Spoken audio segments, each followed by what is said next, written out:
నేను కొత్తగా ఈ రంగంలోకి ఎంటర్ అయ్యే వాళ్ళకి చెప్తున్నాను. షెడ్ పైన ఎంత తక్కువలో ఖర్చు పెట్టుకుంటే మనకు లాభాలనేవి అంత మంచిగొస్తాయి. కర్వ్ అనేది మేము ఏసుకోవడానికి ప్రిఫరెన్స్ అనేది ఎయిర్ ప్యాసేజ్ అనేది ట్రయాంగిల్ షేప్‌లో ఉంటే ఏమవుతదనంటే ఎయిర్ ప్యాసేజ్ ఫోర్స్ అనేది ఎక్కువ పడతది ఈ కవర్ పైన. ఓకే. సో, దానివల్ల కవర్ డ్యామేజ్ అనేది ఎక్కువవుతది. ఈ ఈ కర్వ్ షేప్‌లో ఏసుకోవడం వల్ల ఎయిర్ ప్యాసేజ్ అనేది ఫ్రీగా అయిపోతది. బేసిక్‌గా ఫస్ట్ 1/6 తీసుకొని, తక్కువ క్వాంటిటీ తీసుకొని ఫీడ్ కన్జంప్షన్ ఎట్లా అవుతుంది? లాభాలు ఎలా వస్తున్నాయి? ఎంత పర్సెంటేజ్ తోటొస్తుంది? అని చెక్ చేసుకున్న తర్వాతనే ఈ రంగంలోకి రావాలని చెప్తున్నాను. అందరికీ నమస్కారం అన్న. సో, మీరు థంబ్‌నెయిల్‌లో చూసే ఉంటారు. సో, తక్కువ ఖర్చులో నాటుకోళ్ల షెడ్ కన్‌స్ట్రక్ట్ చేసుకుండు. అది కెపాసిటీ కూడా 2000 కెపాసిటీ అనమాట. సో, అసలు కన్‌స్ట్రక్షన్ ఎట్లా కన్‌స్ట్రక్ట్ చేసుకుండు? ఎంత ఖర్చయింది? ఎంత మెయింటైన్ చేస్తుండు? ప్రాఫిట్ ఎట్లుంది? లాస్ ఎట్లుంది? ఇవన్నీ విషయాలు మనం వీడియోలో డిస్కస్ చేసుకునే ప్రయత్నం చేద్దాం. ఒకవేళ మీరు మన ఛానెల్‌ని కొత్తగా చూస్తున్నట్టయితే సబ్స్క్రైబ్ చేసుకోండి. పక్కన ఉన్న గంట సింబల్ ఆల్‌లో పెట్టుకోండి. ఒకసారి ఛానెల్‌ని చెక్ చేయండి. ఇట్లాంటి కొత్త కొత్త ఇన్ఫర్మేటివ్ వీడియోలు మన ఛానెల్‌లో రెగ్యులర్‌గా వస్తూ ఉంటాయి. సో, ఆలస్యం లేకుండా వీడియోలోకి వెళ్ళిపోదాం. నమస్కారం అన్న. నమస్తే అండి. అన్న ముందుగా మీ పేరు, ఈ షెడ్ లొకేషన్? నా పేరు రాజ్‌కుమార్. మా లొకేషన్ వచ్చేసి జనగాం డిస్ట్రిక్ట్ చిట్టకుటూరు విలేజ్‌లో ఉందండి ఈ ఫార్మ్ అనేది. ఇప్పుడు ఎవరన్నా దీంట్లోకి రావాలనుకుంటే హ్మ్. రేకుల సెటప్ ఏసుకోవాలి. ఎక్కువ మంచిగా చేసుకోవాలన్నట్టు వస్తది. ఈ హ్మ్. షెడ్ చూస్తేనే తక్కువ కాస్ట్‌లో అయిపోయినట్టుంది. హ్మ్. అసలు మీరు దీనికి ఎంత ఇన్వెస్ట్‌మెంట్ పెట్టిర్రు? అంటే ఎట్లా స్టార్ట్ చేసిర్రంటే ఏం చెప్తారు? బయట మా ఫ్రెండు ఆల్రెడీ వేశాడు. రేకుల షెడ్‌తో వేశాడు. అతనికి దగ్గర దగ్గర 3,00,000 ఖర్చయింది. సేమ్ ఇంతే కెపాసిటీయా? ఇంతే కెపాసిటీ. ఓకే. 2000 కెపాసిటీ కోళ్ళు పట్టేంత కెపాసిటీతోటి వేసుకున్నాడు. 3,00,000 అయింది. అంత పెట్టుబడితోటి మనం వెళ్ళడం కష్టం అని చెప్పేసి రూ. 1,00,000తో ఎలా చేయాలని వచ్చిన కాన్సెప్ట్ తోటి రూ. 1,00,000లో ఇది మనం కన్‌స్ట్రక్షన్ చేసేసాం. రూ. 1,00,000 రూ. అయిపోయింది. 1,00,000 అయిపోయింది. అంటే ఎట్లా స్టార్ట్ చేసి దేనికి ఎంత పెట్టిర్రు? మన పెడితే ఎంత? అంటే మనం ఫస్ట్ బేసిక్‌గా ఈ షెడ్ అనేది ఫస్ట్ గ్రౌండ్ అనేది లెవెలింగ్ చేసుకున్నాం. హ్మ్. ఫస్ట్ లెవెల్ అయిన తర్వాత ఫస్ట్ గ్రౌండ్ వర్క్ నుంచి స్టార్ట్ చేసాం. ఇక్కడ చూడండి. ఈడ బ్రిక్స్ తోటి ఇది ఎందుకు కట్టామంటే దీనికి అరౌండ్ ఒక 15,000 ఖర్చయింది. ఓకే. ఎందుకు కట్టామంటే వర్షానికి దానికి వాటర్ కూడా లెవెల్ లోపలికి రాకుండా ఈ ఫస్ట్ ఫౌండేషన్ అనేది రెడీ చేసుకున్నాము. ఇది రెడీ చేసుకున్న తర్వాత ఒక 3 ఇప్పుడు ఇది ఫీట్ ఇది హైట్ లెంత్ ఎంత అన్న? లెంత్ ఎంత పెడితే ఎంత? లెంత్ వచ్చేసి షెడ్ లెంత్ వచ్చేసేసి 25 ఫీట్ ఏమో మనకు వెడల్పు ఉంటది. పొడవు వచ్చేసేసి 60 ఫీట్ ఉంటది. ఓకే. ఇంత ఫీట్ దాన్ని మనం మేనేజ్ చేయడానికి ఈ ఫస్ట్ గ్రౌండ్ ఇది చేసుకున్నాము. అది చేయకపోతే ఇప్పుడు మనం ఆ గ్రౌండ్ వర్క్ ఏం పెట్టకపోతే ఎట్లా? గ్రౌండ్ వర్క్ పెట్టకపోతే ఎలుకలతోటి ఇబ్బందవుతది. దాని తర్వాత మనకు వర్షాకాలంలో వర్షం ఫ్లోటింగ్ ఎక్కువొచ్చినా గూడా షెడ్ లోపటికి వాటర్ వచ్చేస్తాయి. So, okay. దానివల్ల మనకు పౌల్ట్రీలో ఈ కోళ్ళకనేది డ్యామేజ్ అవుతది. దాని గురించి మనం ఒక 1 ఫీట్, 1 ½ ఫీట్ అనేది నుంచి పైనకి లేపుకున్నాం. ఓకే. తర్వాత ఒక 3 ఫీట్ హైట్ ఇది ఎందుకు లేపుకున్నామంటే ఎయిర్ పాసేజ్ అనేది ఫ్రీగా కావడానికి. అవును.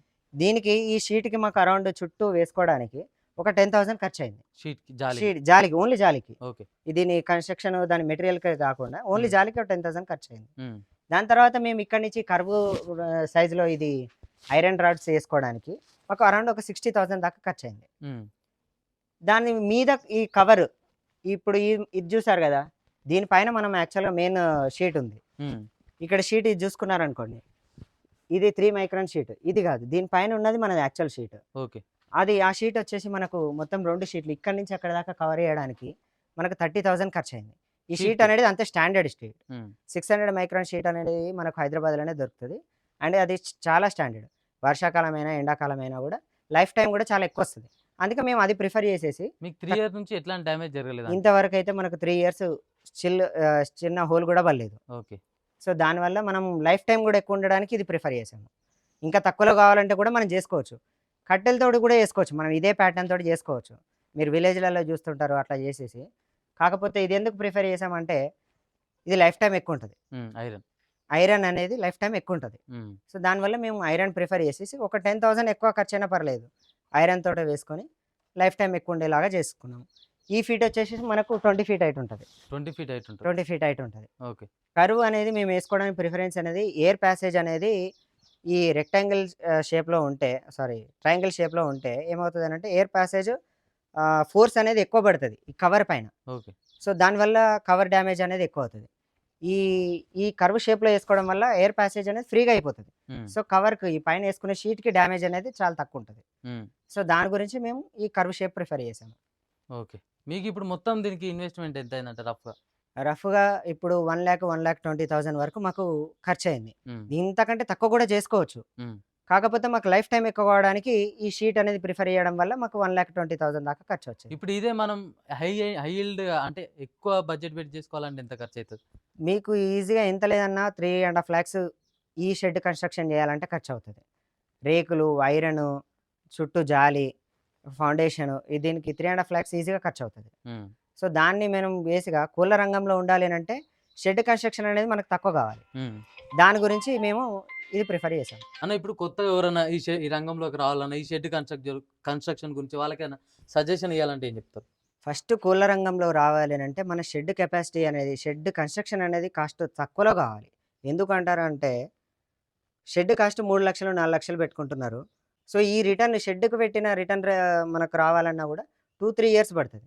ఓకే. ఈ 2, 3 ఇయర్స్‌లో మనకు లాభాలు గాకుండా నష్టాలు ఏది అనుకోని సిట్యుయేషన్స్‌లో వచ్చినా గూడా షెడ్ అనేది మనకు రీయూజ్ ఉండదు. ప్లస్ ఇందులో ఉన్న మెటీరియల్ గూడా మనకు యూజ్ ఉండదు. హ్మ్. సో, ఎప్పుడైనా షెడ్ కన్‌స్ట్రక్షన్ అనేది తక్కువ కాస్ట్‌లో అయ్యేలాగా చూసుకోవాలి. హ్మ్. తర్వాత కోళ్ళ పైన మనం ఎక్కువ ఇన్వెస్ట్‌మెంట్ పెట్టినా పర్లేదు. ఓకే. దానివల్ల రిటర్న్ వస్తది.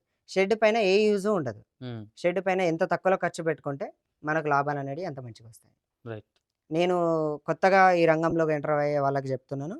తక్కువ కాస్ట్‌లో కనుక షెడ్ కన్‌స్ట్రక్షన్ చేసుకుంటే మీకు ఫ్యూచర్‌లో 1 ఇయర్, 1 ½ ఇయర్‌లో రిటర్న్ అనేది స్టార్ట్ అయిపోతది. హ్మ్. మీరు ఒక 5 లాక్స్ ఇన్వెస్ట్‌మెంట్ పెట్టుకొని ఈ కోళ్ళ రంగంలోకొస్తే మీకు 1, 2 ఇయర్స్‌లో అనేది ఆ రిటర్న్ వచ్చిన తర్వాత అనేది మనకు మిగిలేది లాభాలే.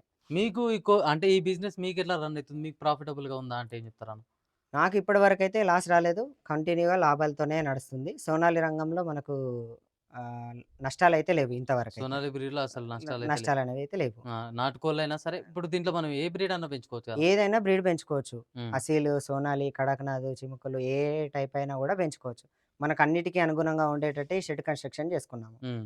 సో, ఇప్పుడు మేము సోనాలి బ్రీడ్ గాకుండా వేరే బ్రీడ్‌కి ఎందుకెళ్ళట్లేదంటే ఇక్కడ డిమాండ్ సోనాలి బ్రీడ్‌కే ఉంది. హ్మ్. సో, దాని గురించి మేము సోనాలి బ్రీడే ప్రిఫర్ చేస్తున్నాం. ఇప్పుడు ఈ బ్యాచ్ లిఫ్ట్ ఎప్పుడైపోయిందన్న? మనకు 2 డేస్ బిఫోరే ఈ బ్యాచ్ అనేది లిఫ్ట్ అయిపోయింది. ఓహ్! మళ్ళీ మేము బ్రూడింగ్‌కి ఒక 10 డేస్‌లో ఎళ్ళిపోతాము. హ్మ్. మళ్ళీ కంటిన్యూషన్ బ్యాచ్ మళ్ళీ 4 మంత్స్‌లో. ఇప్పుడు ఈ ఎళ్ళిపోయిన బ్యాచ్‌కి మీకు ప్రాఫిట్ అంటే రిటర్న్స్ ఎంతొచ్చినాయంటే ఏం చెప్తారు? అప్రాక్స్‌గా చెప్పొచ్చు మనం ఒక 50,000 వరకైతే రావచ్చు.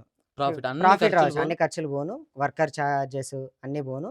మనకు 50,000 మార్జిన్ అనేది మిగిలింది. హ్మ్. ఈ వర్కర్ చార్జెస్ కాకుండా సెల్ఫ్‌గా చేసుకుంటే ఇంకా మిగులుతది. హ్మ్. కాకపోతే మనకు ఒక 2, 3 ఫార్మ్స్ ఉండేసరికి మనం వర్కర్ పైన కన్ఫర్మ్‌గా డిపెండ్ అవ్వాల్సొస్తది. ఒకవేళ వర్కర్ మనమే అయితే మనకొక మనకి ఇంకొక 20, 25,000 ఇంకా ఎక్స్‌ట్రానే మిగులుతాయి. ఓకే. గ్రేట్. సో, దానివల్ల మనకు ఒక 75,000 అనేది మనం మార్జిన్ ఎక్స్‌పెక్ట్ చేయొచ్చు. హ్మ్. ఒక 2,000 బ్యాచ్ చేస్తే మాత్రం 75,000 అనేది మినిమమ్‌గా లాభాలు ఎక్స్‌పెక్ట్ చేయొచ్చు. ఇప్పుడు ఎవరన్నా ఈ రంగంలోకి రావాలంటే హ్మ్. ఫస్ట్ మన చిక్స్ నుంచే స్టార్ట్ అయితది కాబట్టి, హ్మ్. మీరు ఏది ప్రిఫర్ చేస్తారు? డే 1 1 మంతా అంటే? కొత్తగా రంగంలోకొచ్చిన వాళ్ళకైతే 1 మంత్ చిక్స్ నేను ప్రిఫర్ చేస్తాను. ఎందుకంటే వాళ్ళకి లోటుపాట్లనేవి తెలుస్తాయి. వాటికి డిసీజులు గాని, లేదంటే ఏదైనా ప్రాబ్లమ్స్ వచ్చినా గూడా హ్మ్. హ్యాండిల్ చేయడం అనేది 1 మంత్ చిక్స్‌కి ఈజీ అవుతది. ఓకే. డే 1 చిక్స్‌కొచ్చేసేసరికి బ్రూడింగ్‌లోనే ఎక్స్‌పీరియన్స్ లేక ఏమవుతుందనంటే మొర్టాలిటీ అనేది ఎక్కువవుతుంది. హ్మ్. సో, దానివల్ల మేము 1 మంత్ చిక్స్ తీసుకోని ఫస్ట్ ఫ్రెషర్స్‌కి సజెస్ట్ చేస్తాము. హ్మ్. ఓ 2, 3 మంత్స్‌లో వాళ్ళకు దాంట్లో ఎక్స్‌పీరియన్స్. లాభ నష్టాలు తెలుస్తది. ఎక్స్‌పీరియన్స్ ఒస్తది. సో, దానివల్ల మనకు వాళ్ళు డైరెక్ట్ డే 1 చిక్స్‌కెళ్ళిపోవచ్చు. హ్మ్. అది లాభం గాని, నష్టం గాని వాళ్ళకు దాంట్లోనే తెలిసిపోతది. అవును. నెక్స్ట్ టైమ్ రావాలా వద్దా అనేది కూడా దాంట్లోనే తెలిసిపోతది. హ్మ్. ఆటోమేటిక్‌గా కస్టమర్‌నే చూజ్ చేసుకోమంటాం. ఇప్పుడు మీరు ఇక్కడ మెయింటెనెన్స్ ఎట్లా చేస్తారన్న? మెయింటెనెన్స్ ఎట్లుంటదంటే? వర్కర్ అనేది ఇప్పుడు మనకు డైలీ 2 అవర్స్ వస్తాడు. హ్మ్. మార్నింగ్ ఒక 1 అవర్, ఈవినింగ్ 1 అవర్ వస్తాడు. మనకు డైలీ వాటర్ ఆటోమేటిక్ డ్రింకర్‌లు ఉండడం వల్ల వాటర్‌ది డిస్టర్బెన్స్ ఏమి ఉండదు. ఫీడర్ మాత్రం ఎక్కువ, తక్కువ ఉందని చెప్పేసేసి చూసుకొని వెళ్ళిపోతాడు. మొర్టాలిటీ గాని, లేకపోతే ఏదన్నా డిసీజ్ స్ప్రెడ్ అయిందని ఇమ్మీడియేట్‌గా తెలిస్తే, ఇమ్మీడియేట్ నెక్స్ట్ డేనే మనం మెడిసిన్ అనేది వాడతాం. హ్మ్. వాడేసి ఓకే. సాల్వ్ చేస్తాం. లేదు రికవరీ కాలేదు అని అనుకుంటే ఫస్ట్ బర్డ్స్‌ని సెపరేట్ చేసుకుంటాం. సెపరేట్ చేసుకోవడం వల్ల స్ప్రెడ్ అనేది తక్కువైపోతది. హ్మ్. సో, మొర్టాలిటీ అనేది కూడా మనం కంట్రోల్ చేసుకోవచ్చు. మీకు ఇన్ని ఇయర్స్ జర్నీలా అంటే మీరు లెసన్స్ ఏం నేర్చుకురన్న? అంటే ఫెయిల్యూర్స్ గాని, మీరు అంటే ప్రాఫిట్‌లా అట్లా గాకుండా మీరు ఇబ్బందులు ఏం ఫేస్ చేసిర్రంటే ఏం చెప్తారు? ఇబ్బందులంటే ఒక సమ్మర్‌లో మెయింటెనెన్స్ ఒకలాగుంటది. వర్షాకాలంలో ఒకలాగుంటది. చలికాలంలో ఒక మెయింటెనెన్స్ లాగుంటది. హ్మ్. సో, ఈ కంప్లీట్ సీజనల్ వైస్‌గా హ్యాండిల్ చేయాలనేది నాకు స్టార్టింగ్‌లో అర్థం కాలేదు. హ్మ్. కంప్లీట్ ఎప్పుడైనా ఒకటే షెడ్‌ని, ఒకటే వర్కర్‌ని మెయింటైన్ చేసి, మనం అబ్జర్వేషన్ అనేది క్లియర్‌గా చేయలేదు. హ్మ్. ఫస్ట్ ఇయర్‌లో కొంచెం ఏమైందనంటే, ప్రాఫిట్ మార్జిన్ అనేది చాలా తక్కువొచ్చింది. సో, అంటే సీజనల్ వైస్‌గా మెయింటైన్ చేయడం వల్ల మనకు గ్రోత్ అనేది చలికాలంలో ఏమైతదంటే బర్డ్ రెస్ట్ ఎక్కువ తీసుకుంటది. ప్లస్ వెయిట్ అనేది తొందరగా గెయిన్ అవుతది. హ్మ్. సో, ఫీడ్ కన్జంప్షన్ అనేది ఎక్కువ తీసుకుంటది. సో, ఫీడ్ కన్జంప్షన్ తక్కువ చేయాలి. టైమ్ పీరియడ్ అనేది ఎక్కువ పెట్టాలి. సమ్మర్‌లో ఏమవుతదనంటే హీట్‌కి తట్టుకోలేక ఎండ దెబ్బకి చనిపోతది. హ్మ్. మొర్టాలిటీ అనేది ఎక్కువవుతది. సో, ఆ టైంకి ఫాగర్‌లు ఫిట్ చేసేసుకున్నాము. వర్షాకాలంలో ఏమవుతుందనంటే ఒకసారి మనం ఈ కింద గ్రౌండ్ చూసుకుంటే కొంచెం హైట్ తక్కువ ఉండడం వల్ల హెవీ ఫ్లోటింగ్ వచ్చినప్పుడు వాటర్ లోపల రావడం జరిగింది స్టార్టింగ్ స్టేజ్‌లో. హ్మ్. సో, అలా ఒక్కొక్క స్టేజ్ బై స్టేజ్ వర్షాకాలం ఎలా, ఎండాకాలం ఎలా, సమ్మర్‌లో ఎలా అండ్ రేట్ ఫ్లక్చుయేషన్స్ వల్ల గూడా మార్కెట్‌లో స్టార్టింగ్ మాకు ఏ టైంకి ఎలా ఫ్లక్చుయేషన్స్ అవుతున్నాయని ఇబ్బందయింది. ఓకే. తర్వాత కొంచెం 1 ఇయర్, 1 ½ ఇయర్ అయిన తర్వాత మాకు ఎక్స్‌పీరియన్స్‌తో కూడిన తర్వాత మేము మార్కెట్ ఫ్లక్చుయేషన్‌ని బట్టి బ్యాచెస్ మెయింటైన్ చేసాం. మనం బ్యాచ్ ఎప్పుడు ఎలా మెయింటైన్ చేయాలంటే నెక్స్ట్ ఇప్పుడు మెయింటైన్ చేస్తున్నామంటే జనవరిలో, మార్చ్‌కి ఏదైనా సీజన్ ఉందా లేదా? మార్చ్‌లో రేట్ ఫ్లక్చుయేషన్ ఎలా ఉంటది అని చూసుకొని మార్చ్, ఏప్రిల్‌లో అలా అని జనవరిలో స్టార్ట్ చేయాలి. హ్మ్. లేదంటే డిసెంబర్‌లోనే స్టార్ట్ చేయాలి. సో, ఎండ్ స్టేజ్ ఎలా ఉంది అనే కాలిక్యులేషన్‌తో ఫస్ట్ మంత్ స్టార్ట్ చేయాలి.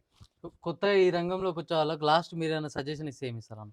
కొత్తగా ఎంటర్ అయ్యే వాళ్ళకి దీంట్లో ఎక్స్‌పీరియన్స్ తీసుకున్న తర్వాతనే ఫస్ట్ రావాలి. లాభాలు ఎక్కువొస్తాయని యూట్యూబ్‌లో గాని, ఇన్‌స్టాగ్రామ్‌లో చూసి ఆహ్, ఎక్కువ ఇన్వెస్ట్‌మెంట్ చేసి, షెడ్ కన్‌స్ట్రక్షన్ ఎక్కువ కాస్ట్ పెట్టేసి రావడం అనేది కరెక్ట్ కాదు. బేసిక్‌గా ఫస్ట్ 1 మంత్ చిక్స్ తీసుకొని, తక్కువ క్వాంటిటీ తీసుకొని, ఫీడ్ కన్జంప్షన్ ఎట్లా అవుతుంది? లాభాలు ఎలా వస్తున్నాయి? ఎంత పర్సెంటేజ్ తోటొస్తుంది? అని చెక్ చేసుకున్న తర్వాతనే ఈ రంగంలోకి రావాలని చెప్తున్నాను. సో, ఇది ఈరోజు మన వీడియో అన్న. సో, ఇట్లాంటి వీడియోలు మన ఛానల్‌లో చాలా ఉంటాయి. ఇంకా మీరు రెగ్యులర్‌గా అప్‌లోడ్ చేస్తూనే ఉంటాం. సో, అవి మీరు మిస్ అవ్వద్దంటే కింద సబ్‌స్క్రైబ్ బటన్ ఉంటది. సబ్‌స్క్రైబ్ చేసుకొని పక్కన ఉన్న గంట సింబల్ ఆల్‌లో పెట్టుకోండి. ఇట్లు మీ తేజ వస్తాం అలా రైట్.